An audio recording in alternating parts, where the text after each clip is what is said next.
I open my heart to your deliverance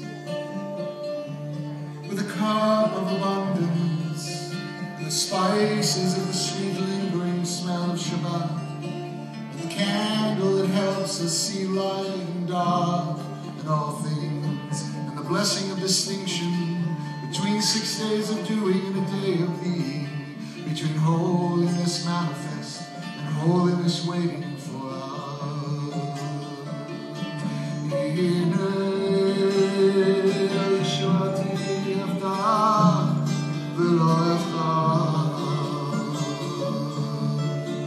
Behold, you are my deliverance.